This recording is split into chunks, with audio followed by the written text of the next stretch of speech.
Sebelum kita memulai peribadahan kita, marilah kita bersama-sama berdoa. Kami mengucap syukur Allah Bapa karena kasih setia Tuhan yang tetap melingkupi kami sampai saat ini. Tuhan Yesus kami yang baik, kami bersyukur Engkau masih mengumpulkan kami di tempat ini Tuhan untuk melaksanakan peribadahan kami. Kiranya Tuhan yang memberkati hati dan pikiran kami agar peribadahan kami ini Tuhan dapat berkenan kepadamu.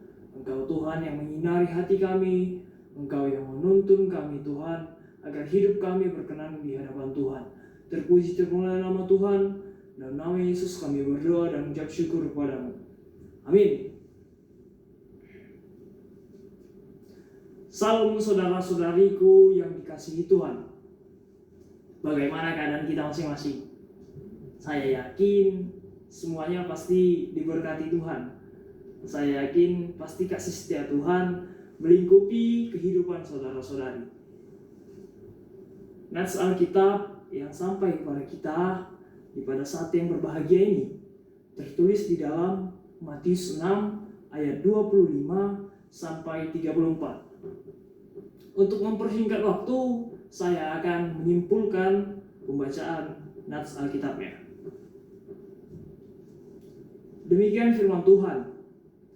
Karena itu aku berkata kepadamu, janganlah khawatir akan hidupmu, akan apa yang hendak kamu makan atau minum.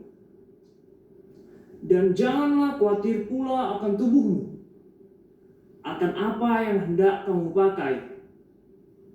Bukankah hidup itu lebih penting daripada makanan, dan tubuh itu lebih penting daripada pakaian?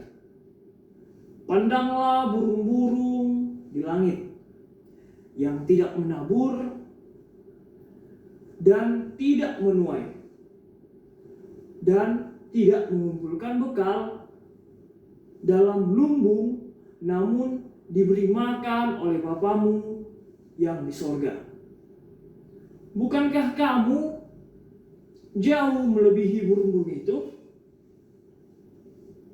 Tetapi carilah dahulu kerajaan Allah dan kebenarannya, maka semuanya itu akan ditambahkan kepadamu. Sebab itu janganlah kamu khawatir akan hari esok, karena hari esok mempunyai kesusahannya sendiri. Kesusahan sendiri cukuplah untuk sendiri. Demikian firman Tuhan. Saudari-saudara yang dikasihi Tuhan, yang telah diperkumpulkan Tuhan dalam peribadahan ini, dapat kita cermati bahwasanya teks Alkitab yang sampai kepada kita saat ini berpesan kepada kita untuk meneguhkan diri kita. Meneguhkan diri kita dari rasa khawatir yang bisa saja tumbuh di dalam diri kita masing-masing, tumbuh di dalam hati kita masing-masing. Dalam teks tertulis, karena itu aku berkata kepadamu, janganlah khawatir akan hidupmu, akan apa yang hendak kamu makan dan kamu minum, dan janganlah pula khawatir akan tubuhmu, akan apa yang hendak kamu pakai. Jadi saudari-saudariku, saudara-saudaraku juga yang dikasihi Tuhan, demikian juga pada masa ini, di mana pemuda-pemudi, masa yang dijalani oleh pemuda-pemudi bisa dikatakan adalah masa di mana menentukan masa depan. Mengapa saya katakan begitu? Karena masa ini adalah masa penentuan. Ataukah kita maju, ataukah kita menyimpang, ataukah kita mundur. Masa yang dimana kita menentukan apa nasib kita ke depannya. Kita menentukan masa depan yang akan kita miliki. Itu yang maksud saya menjadi masa depan yang ditentukan oleh masa sekarang. Lalu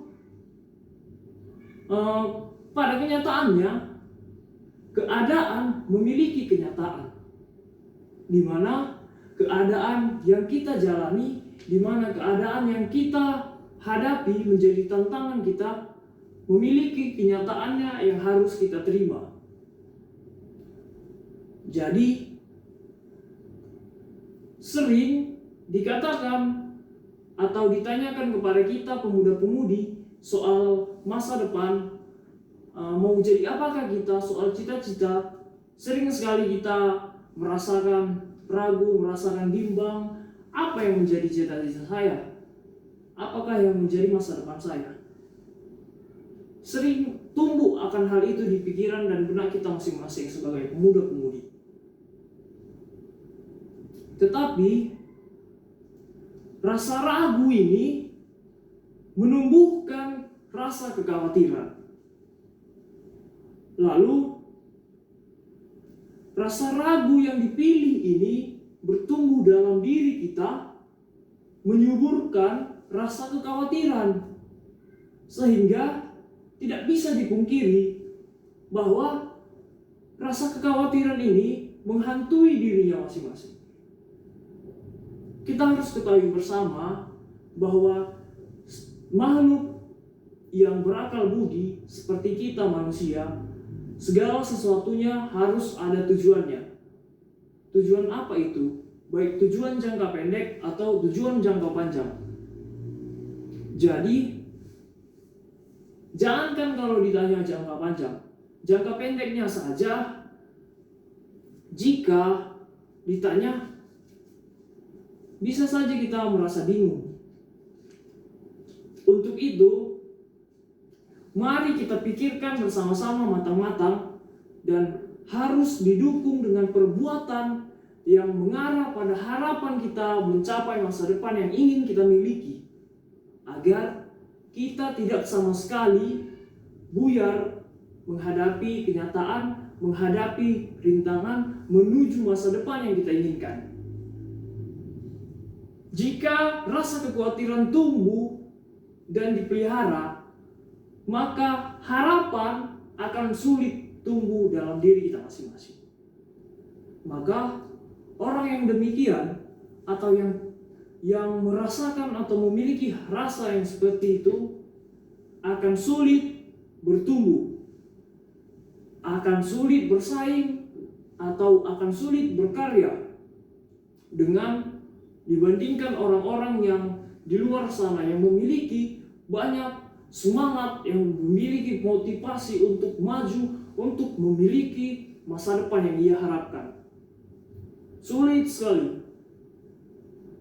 dengan orang yang tidak memiliki rasa khawatir dalam mencapai apa yang menjadi tujuannya hidup. Lalu, kalau berdasarkan semua itu, haruslah memiliki kegigihan. Untuk itu, diharapkan kita juga sebagai pemuda-pemudi, selain menumbuhkan rasa motivasi yang tinggi dalam diri kita, selain menumbuhkan harapan dalam diri kita untuk mencapai masa depan kita, kita juga harus berserah, kita juga harus meminta pertolongan Tuhan.